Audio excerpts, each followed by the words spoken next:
Hello there, great person, and welcome to my next reading session of the Wheel of Time. This time we will start with chapter 25, The Traveling People, and have some fun with their philosophy of the leaf. I hope it's going to come up today, and we will talk about it a bit. Also, I fixed the audio issues. Finally, was stupid, but I think the sound quality is now better. In addition to that, I hope at least so. Yeah, that was that. So let's just start. Yeah, so now they are running around with the wolves, and Bela is like a bit afraid of them. And yeah, it's really interesting how human Bela and the wolves are depicted in contrast to the rabbits they are eating. So it's quite nice. Yeah, so now Perrin can already sense where the wolves from the pack are. So he either it probably awoke because of it being told to him by Elias. I think it's that because it seems a bit like this is a power that is subconsciously there, and if you realize it's there, you can, be a bit more precise in starting to act on it and, use it. Oh, okay, so this might be foreshadowing, or it might just be a general little piece of advice or a wise saying. There's always trouble when two humans are together, which is why the wolf pack is close by but not with them. So if they meet humans, they will have, can have some normal interactions. I mean, as normal as an interaction as you can have with a man clad in wolf pelts, animal pelts, or whatever he's clothed in. And yeah, so I wonder if there will be some tension between Perrin and Gwen here. I don't know. Just a feeling. I mean, not in this situation, but down the line. Yeah, it also seems like the wolves that are with Elias and them are special in the way that they can awaken these powers, I think, a bit, because they're somehow more in tune perhaps with humans. I'm not sure, but you know what I mean? Yeah, oh, and now Gwen wants Elias to take turns riding Bela as well, but I think Bela doesn't want that because he probably smells like a wolf. Or yeah, he's very wolfish, Elias, and now he has forced a Gwen off his off his back by just looking at her because she looks like a wolf. I don't know. Okay, so this is weird. So we get a passage about Perrin telling how he now knows where the wolves are, but then this comes. Um, he had not dreamed about Baalzamon since meeting Elia and the wolves. First, because the dragon doesn't have that connection to wolves, so it's not like in his soul, and Baalzamon now knows that he's not the dragon, perhaps. So there something changed in his dream. Besides that, he now dreams about Emonsfield again. Okay, now there's always a wolf in his dream. I mean, it's comforting when it yeah, if the wolf was friendly to him always, so it's quite nice. Or the wolves are fending off Baalzamon, but I don't think so. I think this might mean that now Baalzamon knows that Perrin is not the one he's looking for. Okay, and Elias is a good hunter. I mean, I kind of guessed that.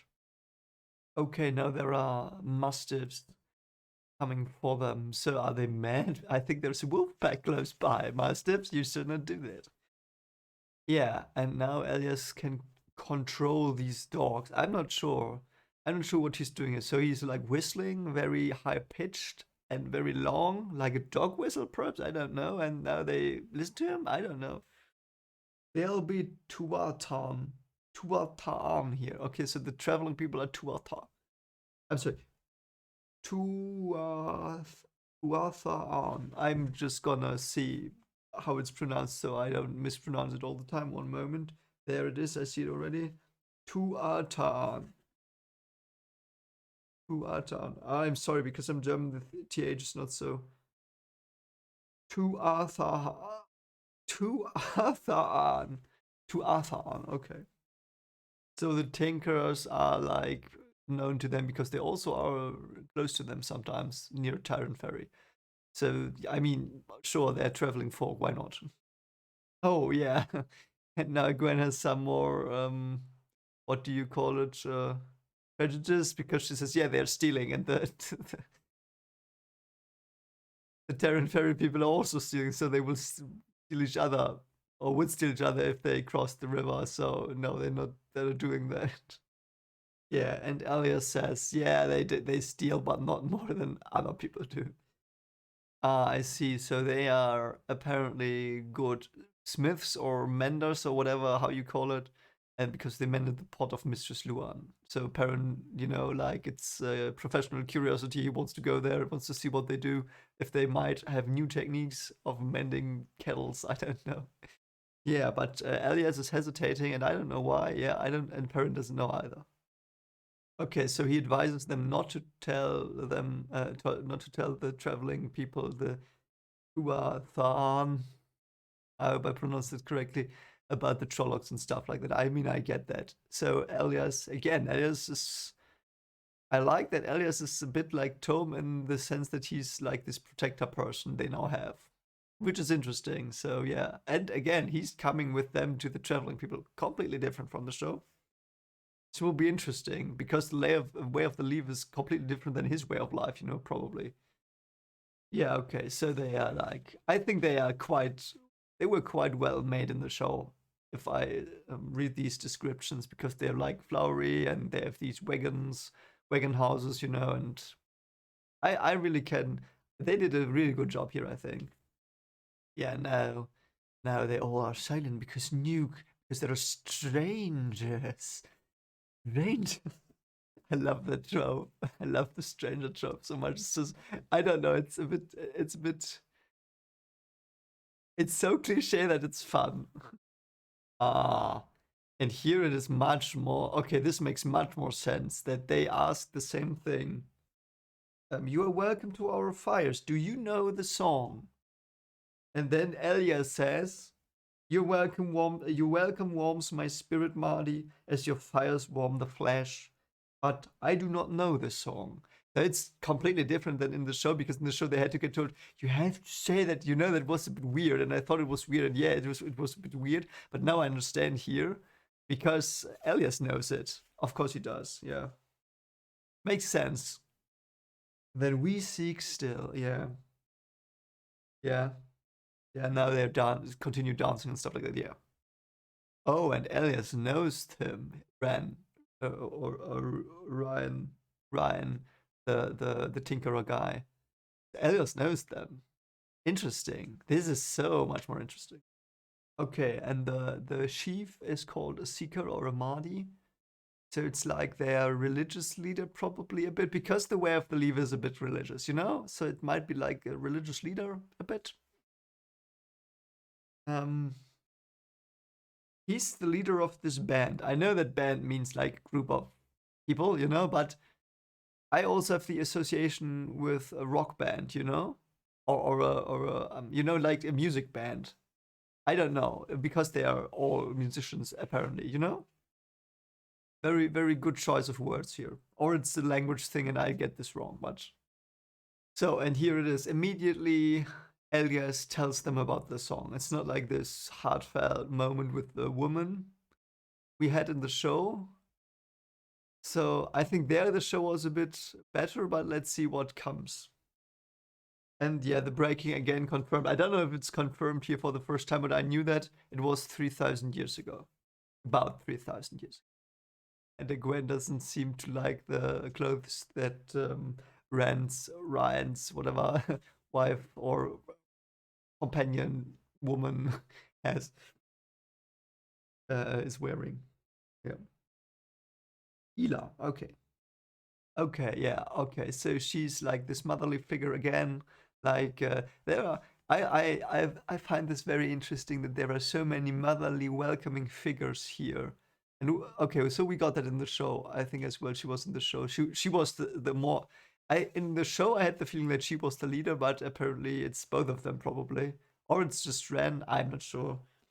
But it's so good to see that there are they encounter so many lovely women, and also like they encounter currently many women that are like this motherly protector, and many men like that are also this fatherly protector. Okay, not that many, but Thom and Aiel are like these really fatherly protectors. Lan is okay, he's not a fatherly protector, but it's a protector and a carer as well. And Moraine and here now Ila and Miss Alver and so on. It's like and the cook from Berlon. I forgot the name. I'm sorry, but the cook as well. She was very like it's so this theme that there's still protection with them all the way down, even if it changes through people. I really do like that. Ah, yeah. And now Aram comes. We had him in the show. I liked Aram a lot in the show. He was a very cool dude. I hope he comes back one day. Um, and yeah, he's here for a Gwen, so to speak. Well, as it was in the show a bit. Actually, we talked about that during our last discussion. I just forgot to mention it. It's like this Perrin Gwen thing in the show didn't work at all. I mean, that they supposedly had something in the end. It was so stupid because we never saw anything. And I said, yeah, the only one Gwen almost had something with, so to speak, was this Aram dude. It was much more uh, apparent there than with Perrin that there was perhaps some chemistry. So I wonder what Aram will do here. I waited for the first rose of spring and now I find it at my grandfather's fire. You, you old Romeo, you. Hope it doesn't end the way Romeo and Juliet ended, but. Oh yeah, and Gwen is a bit smitten by him, so I like their Czech chemistry. I really do. I like Aram a lot. I really do, and I like Gwen. So too bad. Too bad it. I would have. I need an Gwen chapter. I really do because I like the parent perspective here, but the Gwen perspective here would have given me a bit more to think about probably. And now parents is like, look at all the dogs. Yeah, why do they keep these dangerous dogs?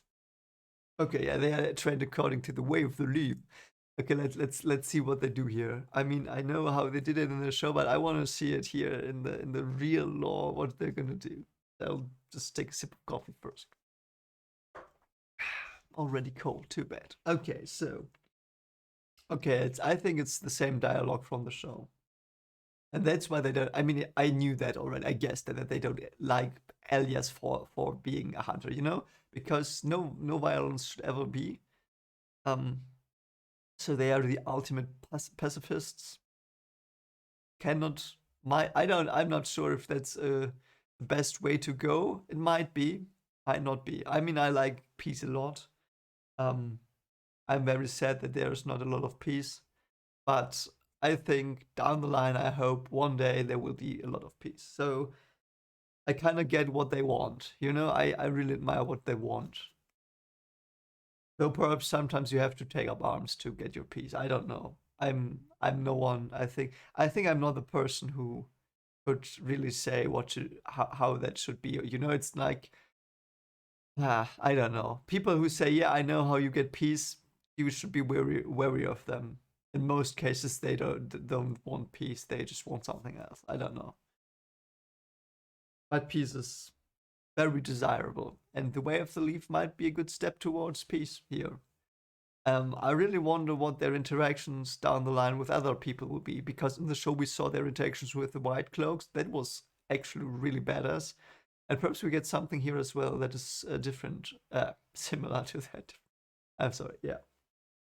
Okay, here is something more that we did not get in the show. And they talk about violence because Aram says, like, if someone attacks him and he runs away, he's sorry for the violence against the man. And then Perrin says, but you didn't do violence against the man. And then he says, I would not, but violence harms the one who does it as much as the one who receives it. And it does. Corrupts. And it might even grow into a terrible habit or stuff like that. And you might, there can be really, really bad things psychologically, I think, with violence. Yeah, and he compares it with an axe felling a tree and getting rusty and stuff like that. I get that, but yeah, the axe can cut down several trees and not just one. Though yeah, and it can be sharpened again. So yeah, My impression of the way of the Leavers is that it's very, very good and admirable and honest and, great idea, but it wouldn't probably work. And I had that feeling in the show as well, but here it becomes more clear that these metaphors are not thought through with the leaf. At least I don't have the feeling they are. I think they are very good metaphors, to spout in or to put forth, like to counter violence, and I think that's a good thing. But you can't think them through because there are not infinite trees. Because if you say, "Hey, I'm like a tree," yeah, then the eggs will fail you, and there will be more eggs made. So, but then again, yeah, I get it. So the way is probably that yeah, we will not make eggs anymore. Yeah, that's what I. This is, and that's what I thought here because their views are contrasting. Elias is now currently starting um, to have a back and forth with Ela. And that's what I was missing in the show. Because there are thoughts probably that Elia can put forth that are against the way of the leaf, but that have a point as well. You know what I mean? It's not like this one-sided message of peace. It's challenged by someone who lives the way of kill or die. Because that's the way you sometimes have to live to survive, unfortunately, which is yeah, I mean our modern world tries its best, I think, to not have people be in that state, where they only have those two choices. But yeah, it's like the primal thing as well, and you have to accept that, unfortunately. And yeah, she says, yeah, you will die in a ditch, so to speak, paraphrasing here. And what's he gonna say? Yeah, nothing, because Ryan now interrupts her. Interesting. I would have liked her to see her answer or his answer to that. That this is a dialogue I would have liked to play out more. I hope it plays out more. Because when you have a philosophy like this that is quite radical, you should really put it to the test before implementing it. And not only like in practice, you should do that too, probably, but you should really try to find problems with it. And if you don't find any, then do it, but there's, yeah, but just thinking that you have the perfect solution can get quite dangerous, yeah. Yeah, I see. This is also very interesting. So, the real reason, apparently, why the Tinkerers um, are not allowed to be near so many people, and why they have this like reputation of being bad in some way, is because they like convert their children. Because yeah, they are a cult. They are a cult where I would say yeah, I mean, if you go into a cult, that's probably the best one you can go to, like peace. I mean, if you go to a cult, go to that one. But yeah, I understand the point of the parents that lose their children, so to speak, though. Children can make their own choices as well. It's a very interesting situation where I don't think there's like this right answer or this right point of view at it. And I really like this. And I like this nuance that Elias brings a bit more critical some more critical points into this it's what I missed in the show a bit because the critical points came from me when I watched it, so to speak. I talked about their philosophy already a bit, and there were flaws in it, and they did not address it in the show, but here they do, which is better writing in my mind. You know what I mean? Yeah, and he says, I think the song is not found in the city. So the song is not found in civilization, it's found in nature. And I might be reaching here with that, but yeah, it's like a very.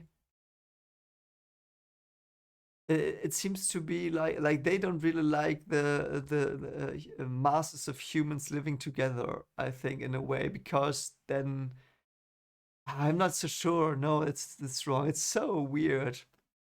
It's so hard to put a finger on currently for me. So why don't they like cities? Because there are men with violence there. Why?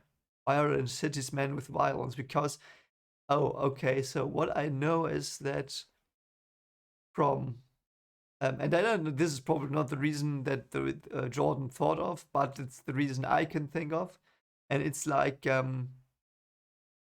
violence, especially in I think men, but I'm not sure. I think it's mostly in men. The violence in men will rise when um how do you say it? Differences in wealth become too apparent.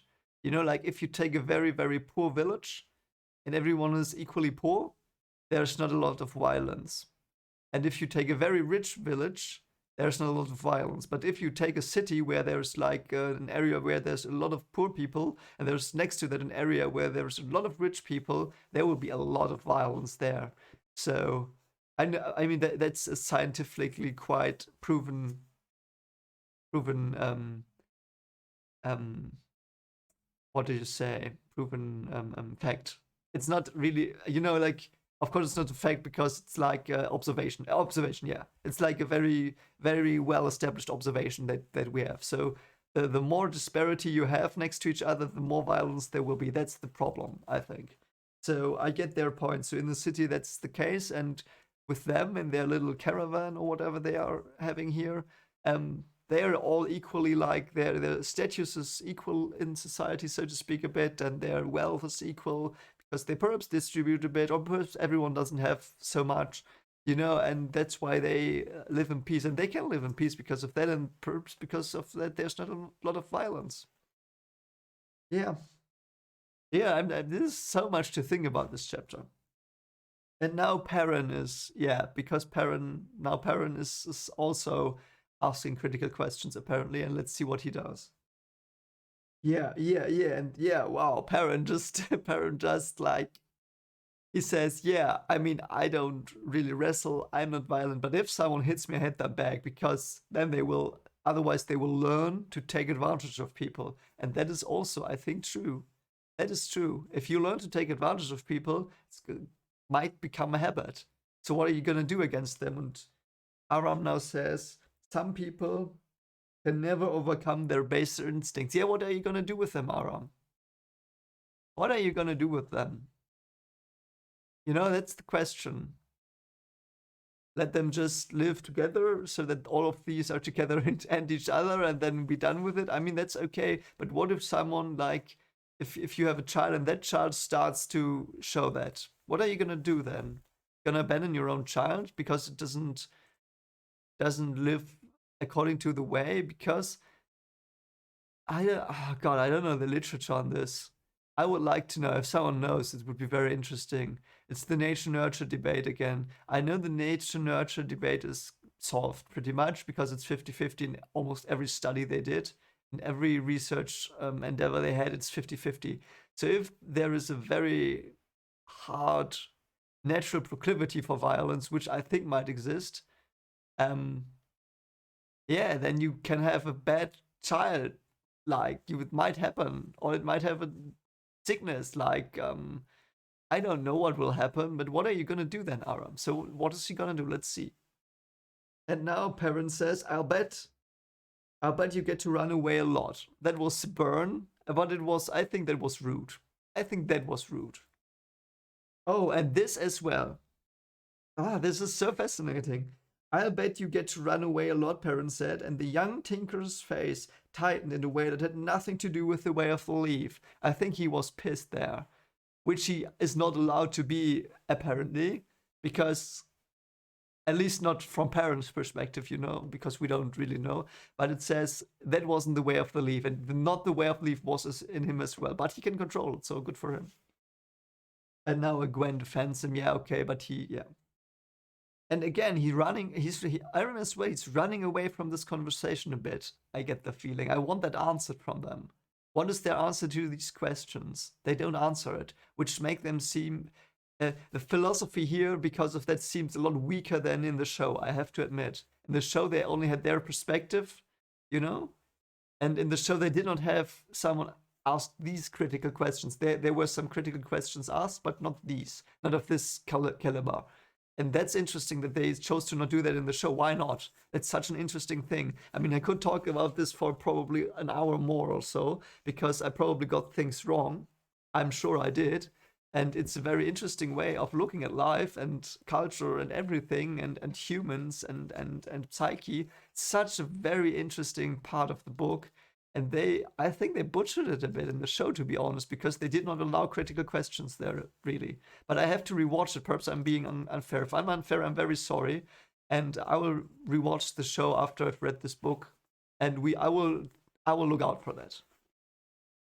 Yeah, and this as well. Aram is a troubled young man. He is a good boy, but sometimes I think he finds the way of the leaf a hard way. I mean, sure, of course.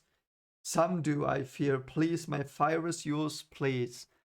Yeah, it's like an idea that if not everyone ascribes to that, they could potentially take heavy advantage of this idea. Yeah, this is so good. I can't believe how well this is written.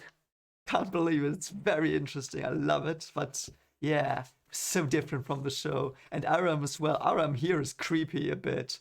And I'm very, like, I don't trust Aram, I have to admit currently. At first I thought, okay, it's Aram, but no, in this here, he's a bit, oh, he's very weird. Though I like Ila and Ryan, they are very cool. I really do like them. Yeah, and they just cast them out. At least it, yeah. So parent asks, yeah, what if someone doesn't follow your way anymore? And they say, yeah, they leave, or perhaps they're forced to leave. I'm not sure. It's like, no, not by force, of course, but by like social pressure. They are, and then they leave. And then she says, the lost cannot be happy. Why not? Are you sure? Are you sure? Are you not happy? You know, that's again. I'm sorry that this. Can you be happy with violence? Probably not. Though I imagine if you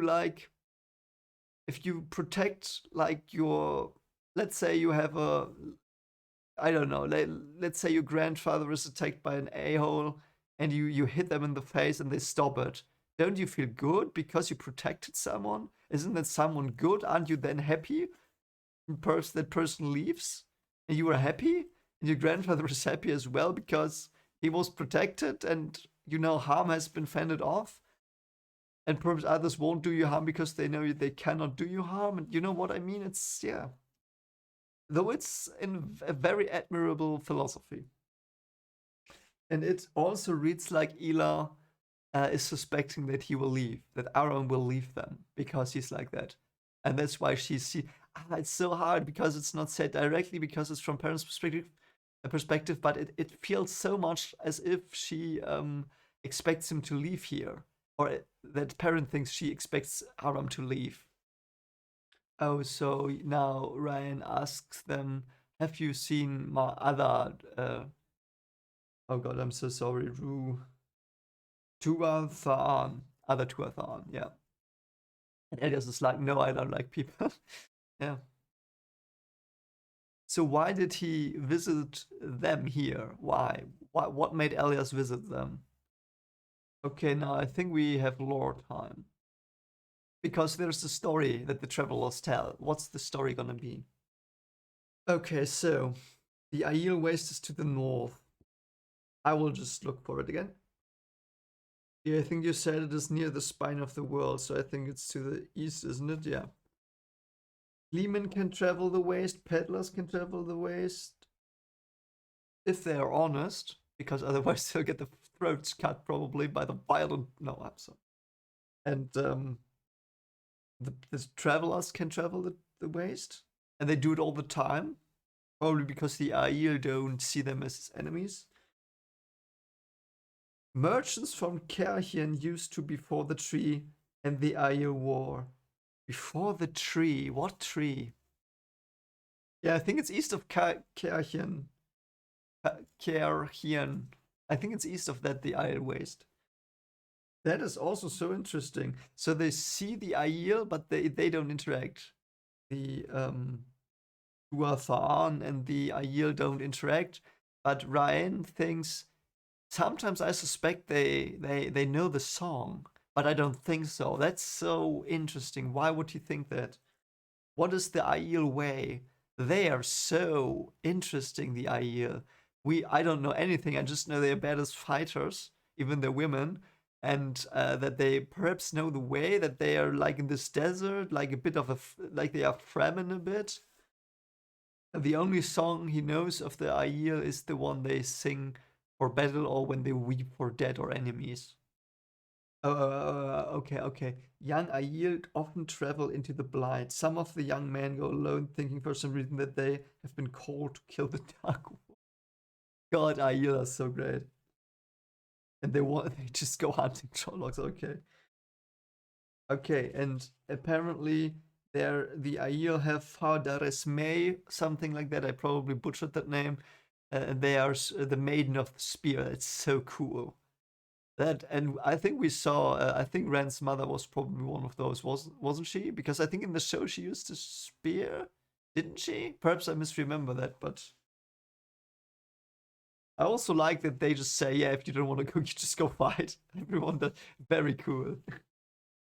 Oh, okay, and they found, and one woman was still alive from a party that tried to raid Trollocs, wherever, some girls, and they found one alive. She crawled to them, and she had to give a message. So what will that message be? I'm quite, yeah. Let's see. Okay, but all were dead, and so were 3 times their number of Trollocs. The Aiel are so badass. So there, these Aiel girls just went hunting, Trolloc hunting, and they killed 3 times the size of their battalion. It's so great. I mean, sad for them, but you know. Oh, and here as well, Elias. See, there's something about him. 100 miles into the waste, impossible. Jekviksa, that's what Trollocs call the waste, the dying ground. They wouldn't go 100 miles into the waste if all the Myrddraal and the Blight were driving them. Why does he know that? Why does he know that? He's a forest guy who doesn't talk to people. Why? The wolves probably don't tell him that. So. The message. It's, I will read it out and then I'll talk about it because then you will see my direct reaction. Leaf blighter means to blind the eye of the world, lost one. He means to slay the great serpent, warn the people, lost one. Sideburner comes. Tell them to stand ready, for he who comes with the dawn. Tell them. And then she died. Leaf blighter and sideburner. So, leaf blighter means to blind the eye of the world. The eye of the world is, you know, from the show, it was just a stupid, like, what do you call it, sewer cover, like this plate. But here it's like, seems to be really an eye that can be blinded. And someone like perhaps whatever causes the blight is trying to attack the eye of the world. I don't know. He means to slay the great serpent. Yeah, we know that he tries to destroy the wheel of time. We know that. Warn the people, lost one. Sideburner comes. Who's Sideburner? Someone who burns sides. I don't know. He who comes with the dawn. Is that the dragon? Tell them to stand ready for he who comes with the dawn. Is that prepare for the dragon as your ally, perhaps? Oh god. I have no idea. Okay, and Leaf Blood and Sideburner is the Dark One. They call the Dark One that. Or do they call that his Forsaken? Perhaps they get it confused, I'm not sure. And they called them the Lost, and he interprets it as an insult because they hate them, but I don't think so. That probably means something different, though I don't know what. Lost. Lost one. I don't know. Yeah, slay the great serpent, kill time itself, and blind the eye of the world. As well say he's going to stuff a rock. Yeah. Here. Elias silences him because he said, we hope that you could tell us because you are. And then he cuts him off because F you, mate. F you for trying to tell us important things here already. No, gonna get that in book whatever 20 Crossroads of Twilight. Yeah, that's gonna be the book where we'll get the answer to who Elias was. I'm sorry, I don't know. So the eye of the world was in parents' dreams. Why? What is it? What is it? Tell me. It was in your dreams, so describe it, you A-bag. Just describe it to me. I want to know what it is. I know, I mean, the book is called that. Yeah, and the Gwen is just having a time going out partying. whilst this heavy plot is moving forward. Oh, okay. So she probably not danced because and had fun because she wants to have some happy thoughts. Because then she asks, "Do you think the others are alive?" I think she's just trying to stave off her depression. Yeah. Okay. That was the chapter. That was wow. That was a very good chapter. So many things to talk about. I probably rambled on far too long and far too much, but that was so interesting. That was so interesting. Yeah. And now we have another prophecy, so to speak, the lost one. Did she mean the Seeker, or did she mean this? Did she mean someone the Seeker would talk to one day? I don't know. So, oh, we will arrive at Whitebridge in chapter 26. That's good. So let's start chapter 26. So, okay, we're on the spray again, and let's see if there's gonna be mutiny today. That would be so weird, by the way, because the last chapter was like called, where we had the spray, was called like fleeing down the Ariel, and nothing really happened. Like no one was chased directly, you know. And here it's just called Whitebridge, and it's gonna be a very, very big battle, probably. It would be so funny. Yeah, okay, so now we learn that Matt is not good with the flute, but Rand has aptitude. Very good. Whitebridge ahead. Very good. Yeah, and Matt is depressed because he's possessed by more death. He's possessed there, and now he's like very gloomy. Yeah, I mean, fine. So they are almost at Tavalon then, aren't they? When I mean, Whitebridge is like south of Tavalon, isn't it? Oh God, no, it's not. Oh God, it's so far away. I'm sorry, I confused it. Mix it up with the other place that was Camelon, yeah. Okay, the Whitebridge is literally a white bridge that's giant. And I imagine it's from a time long past, perhaps the Age of Legends again. I'm not sure though, that might not be the case, but it's described as it looks like it was made from one piece, which is like for the bridge across this kind of river in that time. Like just an arch? How? I don't know. Perhaps magic, I don't know.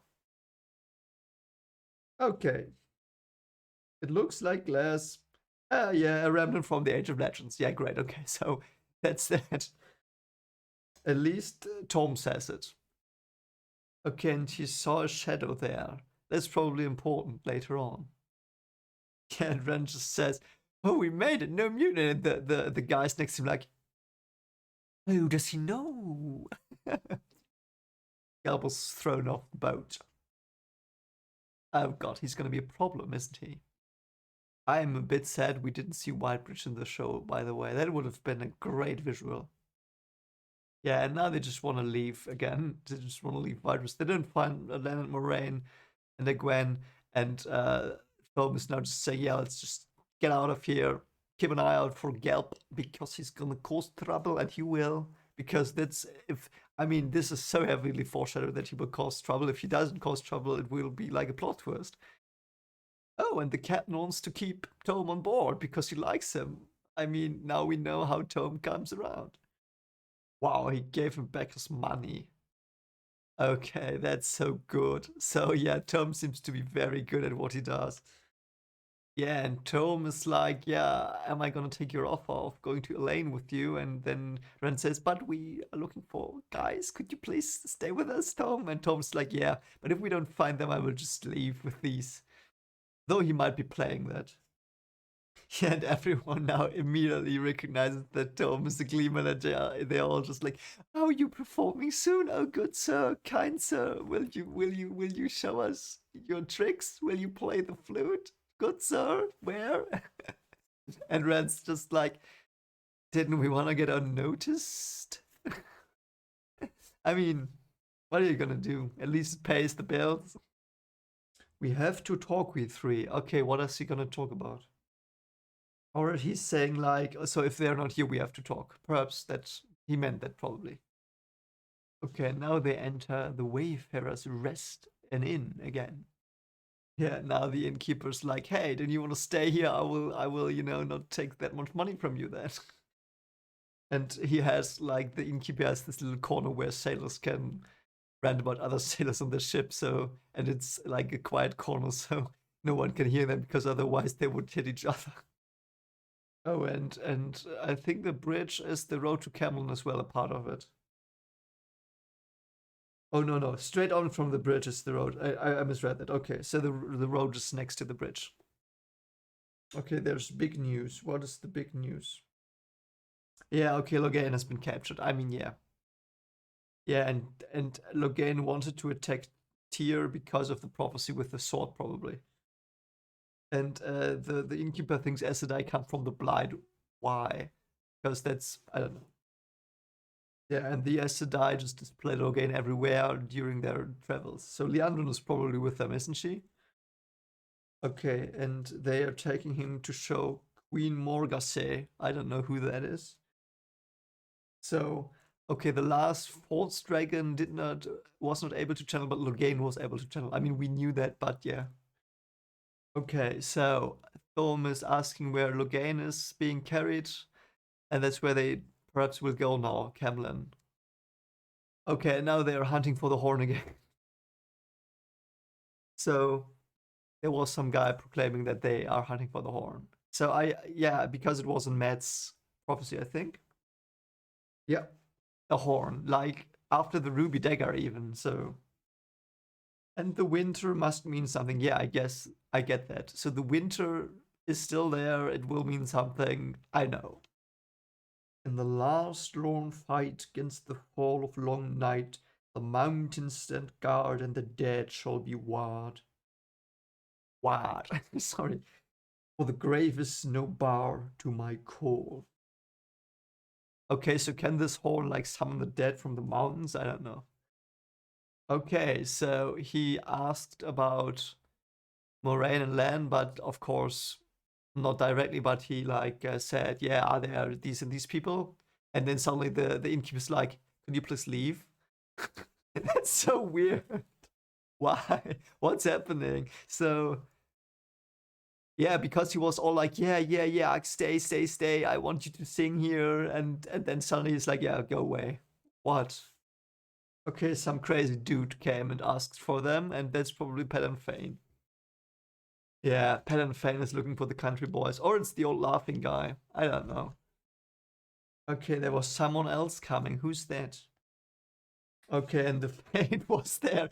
Undercover Fade. I would like to see a show of that. Undercover Fade, asking questions, solving crimes. He wants the same lot as the crazy man, only he has as there's girls with them and the white-haired glee man. Duh, duh, duh, duh. Yeah, and that's why he wants Tom to go because he was being bothered by a fate every evening. Good evening, sir. Have you seen the people today? No? Then I will teleport back into the shadow. I don't know. I mean, the scene is described like a horror scene, but imagining one of the fates like incognito is so stupid. Yeah, and now Rand is saying, no, I want to go to Tavalon, Thom, and Thom says, why not go south? They will not suspect us there. By the time the murderer figure out where you've gone to, you'll be old and grey and so tired of watching your grandchildren, you won't care if they do find you. I love Thom, yeah. I really miss Moraine and Lan. I don't know. The dream can't hurt. Rand kept silent. A dream can't hurt. The dream thorns draw real blood. Yeah. And here he says the Dark One is touching him. Did he already touch him? I thought he did not touch him. And now Thom says to Matt, can you tell him you don't want to go to Tavalon? And Matt is like he what do you call it in English? Oh God. Like he he hit a sore spot, let's say it like that. And Matt's like, oh, no, you can go to the boat, mate, if you want to, but I will go with Rand. Okay, and suddenly, so they are having that little argument, and Matt is standing with Rand. Yeah, so I noticed it last time as well, when they were like, Matt said, hey, everyone here might be against us except for you, Rand. And he is like, Rand is still his best friend. I really like that, even though he's being possessed by more death. And yes, I will mispronounce the name with full intent every time now. Oh, Florian Gelb is gonna cause trouble, great. And now suddenly Thom says, no, we are not taking the boat. Something changed. Is it because Gelb is there, or why has Thom's opinion changed? Ah, okay, because the story will spread that Gelb tells. Okay, now they have to run hard. Yeah, this sounds like he's telling them goodbye in a way. So he's giving them the money and he says, yeah, if you're on your own, you're good lads, you will do it. This makes me a bit teary. And he says, yeah, you too, you too, you will do it on your own. And then like Rand asks, but you're coming with us. And he says, yeah, but who knows? They're coming closer now. And it's like he knows he will perhaps give his life. Oh God, I hope he won't give his life because in the show we didn't see him. Okay, they just go out the window. Okay, that's fine. Why are you staying with us? Yeah, why is Thom staying with him? Is he gonna tell us now? Yeah, okay, now he's gonna tell about his nephew. He got in trouble with Sedai, but I was too busy with other things. What was Thom? What's the matter with you, Matt? You aren't like this. I haven't heard you laugh in days. Yeah, what's up with Matt? Yeah, and he's getting paranoia. I mean, of course, because he's possessed by more death. Oh God. Thom is dressing up like that as the Fate. What a legend. Oh my God, what a legend. That is so stupid. Now Thom is gonna go in at night. Have you seen these three? Oh. Okay, it's not even a black coat. Rand was just hallucinating, so to speak, because he was so afraid. Oh, a murderer is there now. Oh God, that's bad. Active murderer is there. Yeah, don't look at its face. Yeah, man. Yeah. He's like going he's gonna run into the Fade. And he says, yeah, go to Camelon, go to the Queen's Blessing, that's an inn, go there in case I die. Is he gonna die now? Yeah. Yeah. Oh God, that feels like as if he's dying. I know he's not dying, I think, because in the show they didn't show this. Yeah, wow, he tackled it. Jesus, what a legend. Oh. Okay, everyone is just running away from the murderer because everyone thinks Thom's warning them. So now they just all run out of the city with them. Wow. Yeah. No, he's not dead. We didn't see it. I don't believe he's dead. Never ever. Yeah, it's just the blue lightning crashed into Thom. Yeah. So we did not see him die. We just saw him hurt, I think. So God, I hope he's not dead. If he's dead here, no, it can't be because there are too many things, like too many hints that there is something more to him than, because he said he had other things to do than because of those he did not care for his nephew, and he should have, and now he wanted to make it up with protecting these two he thinks are channelers as well. So that's like he wants to, but we knew that. So I guess he will come back. He has to come back because there is so much left on. He's such a mysterious character. No, he's not dead. I don't believe that. And now it's there just walking. Yeah. That's such a harsh ending. Sometimes Rand looked back the road, but the road behind was always empty. What a legend. Thom is such a legend. I hope he comes back. I hope he comes back. That was the chapter. Great chapter. A lot of action here. Logain was captured, we know that. And yeah, so let's just. Yeah. Moment of silence for Thom. And I hope he's not dead.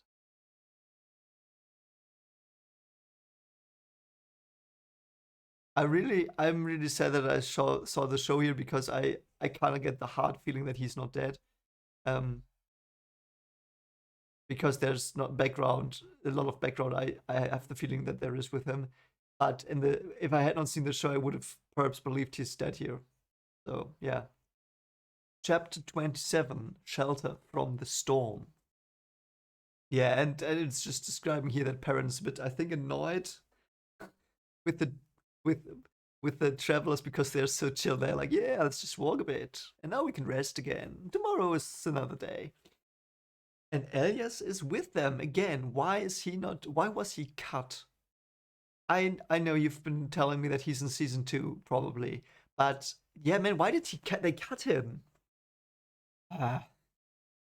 He would have added so much to the way of the leaf with his questions and his way of life. It would have been such a great thematic contrast. Yeah, and they're walking like dancers. Yeah, and they are like deers. They are smiling, but it's just a mask. And Perrin thinks that they are a bit afraid of the demons feelers because they could do something, perhaps. Yeah, and Elias is with them. He's like guarding them. That's so cool. Something tells Elias to wait. What is telling him to wait?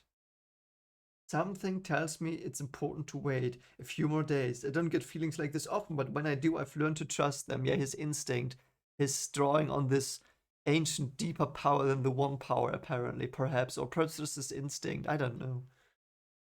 It's like he can feel, it's like he's like Min, but more with feelings. He has feelings a bit and not as strong and pronounced, and Min is a lot better. But like he feels glimpses of the pattern. Perhaps it's reaching. I'm not sure, but I get the feeling that he's having like a connection to the pattern sometimes. Yeah, and Perrin thinks of leaving because he doesn't want to put them in danger because they wouldn't fight the trolls, they would just get slaughtered. I get that, Perrin, yeah. Because that's like it is. Why would you let yourself get slaughtered? I mean, if everyone's dead, can't really spread the way of the leaf if every leaf is burned. Yeah, and they have other song names, but they know the same songs. And Gwen's just distracting herself with dancing. Yeah, she's been through a lot as well. Ooh, he's a girl dancing, and he's getting a hot head, sweating, looking there. Get a Perrin. I don't know. Perrin did not have a love interest in the show, really. So does he get one here in the books? I don't know. Yeah, they want to dance with him. It's so funny. What would Rand do? He knows about girls. Yeah, isn't that what Matt says sometimes? I don't remember. And it looks like they don't really dance that dance. It might be that it's like a mating dance even, and they just tested it and they saw that Perrin reacted this way, and now they dance it every evening to troll him or to get him. I don't know, but it's funny. It's cute. Oh, and now Gwen is learning the dance as well. Yeah, and Aram is like, ooh, yeah. Book Aram is starting to be really weird. I don't know. Yeah, Gwen is weird here as well because she's easily influenced. I get the feeling because now she's like, oh, we can be happy here for a bit. At least perhaps it's the last time. Yeah, and Perrin is very careful of the way here as well, and he's more like Elias because I mean he's like Elias in a way. So yeah, they see the axe as a tool of violence here, but isn't an axe used to fell trees also like a tool for building? I mean, what are the wagons made of? They are made of wood. How did they build them? They just like clawed the whatever, you know? Yeah, and he's keeping the axe. I understand. Interesting. Yeah, and he's glad that he's just having nightmares of people burning and screaming in blood and not the Balsamon thing after him. I like that they describe the wolves' relationships more. You know that Deppel is like the leader, that Hopper Hopper is like her bodyguard or like a father figure to her or whatever. And Burn, no, not Burn. What's the other one? Wind. And Wind is like, yeah, better not do anything against those two. Yeah. And Perrin wants it to end. Yeah, interesting. Oh, now there's another dream, and it explicitly says, "Hey, now it's dream time." It's not like, yeah, there was the maze, and what? Where are you guys? Oh, it's a dream. It's not like it's right directly introduced as a dream. Oh God, yeah. Now Balsamon has found him. Okay. Yeah, now Balsamon just ends the wolf in the dream. Okay. If you are the one, you are mine. Yeah, but he's not the one. The eye of the world will consume you. I mark you mine. And he dreams of a raven piercing his left eye. Okay. Okay, so it's not like something that carried over here. It's just like a normal dream now. Oh, yeah, and now the wolves are. He feels the wolves full of hate and burning fire in their blood. I don't know. And Elias is saying, "Yes, we have to go now." Yeah, they are heading east now and parting ways. And Ryan Ren says, "Yeah, we'll try to find a steading of the Ogia." I mean, I know that from the lore video. So they find an abandoned steading, or perhaps it's not abandoned. And yeah, so something very bad is gonna happen. Yeah, okay, the Ogia live in steading still. Okay. Yeah, Egwene was just like taking her mind off things, I think, because she instantly wants to go again. It's like she wanted a last bit of reprieve before the hell of the world descends upon them, I think. Something like that. And they all feel they have to go now. Yeah. Oh, and the girls that danced for Perrin now hug him for goodbye. Oh. Yeah. And Ila thought he would go with Egwene, but Aram, but he's not. So okay, and Elias answers. So they have a goodbye saying as well. And Elias answers it, and they seem surprised that he does, because he probably doesn't do that normally. And he says, "Yeah, I hope you find your peace, because something is in the air. Something very bad is in the air." Okay, he just did it. Why not? He says, "Yeah, I don't believe in the song, but why mess up their ceremony? Why mess up their rituals?" I mean, yeah, it's true. I mean, they are not harmful rituals, like they are not beheading people as a goodbye or so. So yeah, why not do it? I mean, it's kind.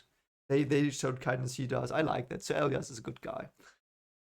Oh, and the wolf shared the dream, I think, with Perrin, where the Dark One came. That is interesting. Okay, so the wolves can now get into his head, so to speak. Not complete, accept, full heart, full mind. You still struggle, only complete when you accept. Yeah, he has to accept that he can talk to wolves. I mean, not literally, but you know what I mean. And then they have a little tease in the end, like Perrin says, "Why did you talk to the woman all the time, to Ilya?" And Gwen just says, "She was teaching me how to be a woman." And then Perrin says, "I mean, we're just men. You don't have to learn that." And then she says, "Yeah, I think you, like, paraphrasing here, I mean, you need some advice for women as well, mate." It's so funny. Poor Perrin. And Elias is laughing as well. Great chapters. So those were the traveling people. No white cloaks, no stress. It's just like this group of people that will probably come again.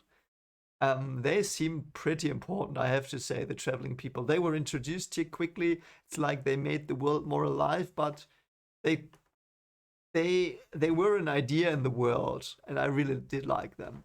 They were really cool. They were really good. I hope we get more of them in one of those books here that I have in the on the shelf. But anyway, so that was it for today's reading, and I hope you enjoyed it. I did enjoy it immensely. I hope it was not too much rambling about, the stuff in the Leaf way, but whatever. I hope you have a great day, and see you soon with afterthoughts. But yeah, till then. Okay, I'm back. We talked a lot, a lot about the travelers. So yeah, we were really having different opinions on the way of the leaf and how it works. I think we agreed on many things, but it's like it was very hard to grasp. So one perspective we did have was that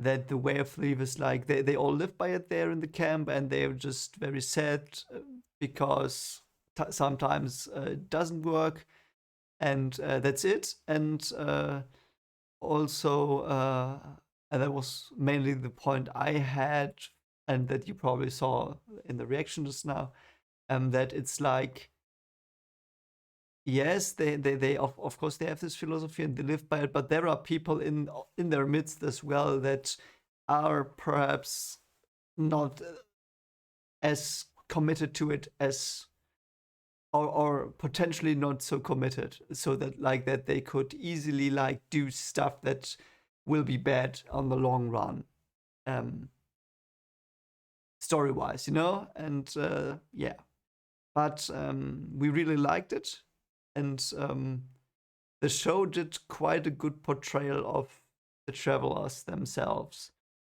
um what the show did miss a bit was like, yeah, the like, a bit more criticism, like not criticism, like counter arguments to things they said. It's like, um they missed a bit that, they did not put in, for my taste at least, so not from all of our taste I think, but from my taste, they lost a bit greatness when they did not really just let the counter arguments stand for themselves, stand, and then go to another topic. So you have to think for yourself whether you would agree or disagree with the counter arguments. But whatever. So um, we really missed Elias, and we are glad that he's in season 2. Probably we really missed Thom. Um, and yeah, the boy there, I still have a weird feeling about him. Though the others didn't agree. They said, yeah, he's just a young adult and he's gonna have, like, some doubts, but he will come around. But I think, I don't know, I got the impression, Aram, I think he was called, that that there might be something happening where he does something stupid or bad. I don't know why. It's just an inkling. Perhaps we never see him again. I don't know. Because that's actually something I really did like as well. The Scalp character. So he was introduced as this guy who, um, like, slept in the night and he missed his duty by that, and so he was like shunned and everything. And then he's mad at them, Rand and Thom and Matt, and then you think he's gonna do something, and all he did was just tell about them in that inn. Nothing special. So it was like, how do you call it? How did the Star Wars Richard call it? Um, Subvert expectations. Yeah, that's a good subversion of expectations. I thought he was gonna start a mutiny. He did not, and then I thought he would like come in the night and try to attack them. He did not. He was just an a-hole. So I really did like that. So that's might be with the traveling people with Aram. I think his name is. Yeah, I'm so sorry. I think that might be the same with him as well. That it's like, yeah, there are people who might go away. They're growing up. They have other ideas. They have to test them, and you saw it in him, and that would be very cool actually. But yeah, we'll see. We'll see. Also, we had some wild theories about the travelers and the Aiel, at least the people who did not read the books yet. So because they were the lost ones, and we thought it was interesting that there were several connections. Like the Aiel are the most warrior-like people there that we know of currently, and the travelers are the exact opposite. But they let them come through with their little wagon caravans, and um, yeah, it was so interesting. And also the seeker was called Mahdi, which is also like a more Eastern thing. I think it's Arabian or it's from Islam. I'm not so sure, but and I always imagined Aiel being a bit of like Persian or whatever. I don't know why. So like a bit Eastern. I don't know, and that would have fit as well. So we are sure there is a connection there, but our working theory is that they are like in the long past, the ideas split, like the idea to be an Aiel, like Spartan or whatever, because we've not met them, we don't know how they are. But and the others like, no, we do peace, just peace. Um, yeah, that's basically all we talked about. So anyway, if you like this, consider liking, subscribing, and ring the bell. I've got more content coming as well, though I will not do chapters on Friday, as all of us that discuss these things and read these things have a lot to do this week. And in the coming 2 weeks, I don't know when I will or if I will be able to put up the reading reactions, because I'm gonna be abroad and on a wedding. So I do my best, but yeah, I don't know when the next one might be April. I'm not sure. I might pre-record it and set it to upload later. But I will probably not answer to the comments in the next videos. So in this one I will, but in the next one you will see I will probably not answer there, because I will be not abroad and I probably won't even have a laptop around. So anyway, I hope you have a great day. See you soon, hopefully, and bye.